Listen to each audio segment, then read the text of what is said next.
इंदौर से। नमस्तु गुरुवर। सच्चा भक्त भगवान से कुछ भी नहीं चाहता तो फिर भगवान उसे क्या प्रदान करते हैं? जब भक्त भगवान से कुछ नहीं चाहता है तो भगवान फिर उसको स्वयं को ही प्रदान कर देते हैं। जब हम भगवान से कुछ मांगते हैं तो वो हमें वो ही देते हैं जो हम मांगते हैं, और जब हम कुछ नहीं मांगते तो भगवान अपने आप को ही हमें समर्पित कर देते हैं। और याद रखना, फिर ऐसे भक्त आगे चलते हैं और भगवान उनकी रक्षा में हमेशा तत्पर रहते हैं।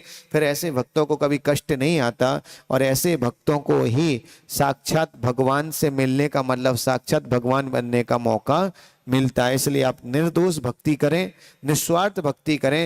ये भक्ति आपको एक दिन नियम से भगवान से मिलाएगी, मतलब आपको स्वयं भगवान बनाएगी।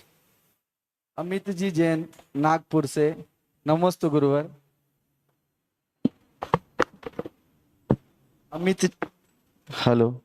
अमित जी जैन नागपुर से। नमस्ते गुरुवर।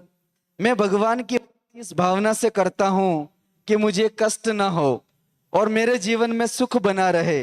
यदि भक्ति के पीछे मेरा उद्देश्य अपने दुख को दूर करना और सुख पाना, तो क्या है यह उचित है? कोई दोष नहीं।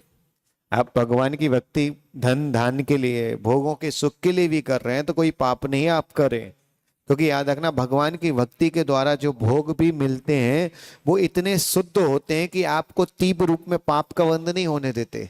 वो आपकी इच्छाओं को इतना विकसित नहीं होने देते कि आपसे बहुत बड़ा पाप हो जाए।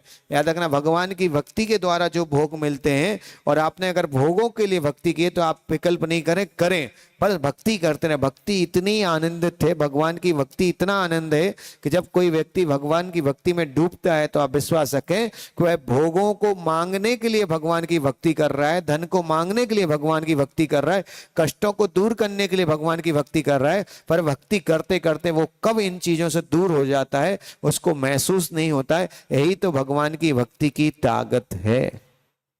जी जैन